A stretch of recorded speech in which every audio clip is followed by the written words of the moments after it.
In this video, we're going to look at two quite specialized chart types called the waterfall chart and the funnel chart. Let's start with the waterfall chart. Waterfall charts are often used to show financial data because they allow us to visualize how a series of increases and decreases got us to a final figure. They look very similar to column charts, except that each increase, let's say our revenues, are shown as a step up. Each decrease, for example, our costs, are shown as a step down, and only the totals are shown as a height from zero. In this example, Rowan actually wants to use a waterfall chart to show how the increases and decreases in population in the various member states have led to our overall population change within the EU. This data is what we call categorical, so it doesn't really matter the sequence as long as the final population change is shown in the last row. Bear in mind, of course, that if we change the sort order, the look of the chart will change. If you are working with time series data, so transactions over time, then it is important that your data is sequenced oldest to newest. To create the chart, we're going to click into our data, we're going to come to our Insert tab, we're going to come to the Charts group, and we're going to look for the waterfall icon. And right at the top, you'll see Waterfall, and we're going to click on that to create our chart. I'm just going to make that a bit bigger so we can see it more clearly.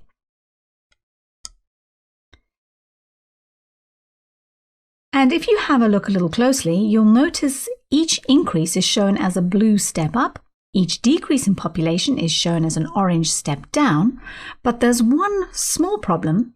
Our final population total is actually being shown as an increase. So creating a waterfall chart involves two steps. First, we create the chart. Second, we have to identify the totals. This is not done for us automatically. To do this, I'm going to click once to highlight the whole series, and then I'm going to click again on the actual total, and then I'm going to right-click, and right near the bottom you'll see Set as Total. And what you'll need to do is apply that for each of the totals in your chart. And you might not just have a total at the end. You might have an opening balance, you might have interim totals. So you can have as many totals as you need. You just need to remember to set them as total. So we're most of the way there. Let's make a few final changes. We have the data labels and they make it very clear what's happening. So we actually don't need the grid lines. I'm going to click into my chart, come to Chart Elements. I'm going to turn the grid lines off. And in fact, the axes, I don't need my primary vertical axis either. I do, however, need a more meaningful chart title, so I'm just going to click into the heading and I'm going to copy all of that. And then I'm going to come into Chart Title, triple click and paste. And there's my completed waterfall chart. Let's now have a look at a funnel chart.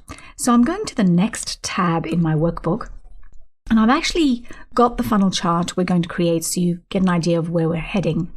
Now, funnel chart is another specialized chart, but it's very well suited to showing the progressive reduction of data as data passes from one phase to another. Data in each phase is shown as a proportion of the original value, and as it decreases, we get that distinctive funnel shape. Funnel charts are typically used for representing a sales pipeline, but they do have other applications. And in this case, Rowan's going to use a funnel chart to represent what proportion of plastics produced in a year end up in the oceans and the process they go through to get there. So I'm just going to remove this chart. I'm going to delete. And then I'm going to click into my data. And here the sort order is quite important. You want to have the first phase at the top going through to the last phase at the bottom. And typically that should go from the largest value to the lowest.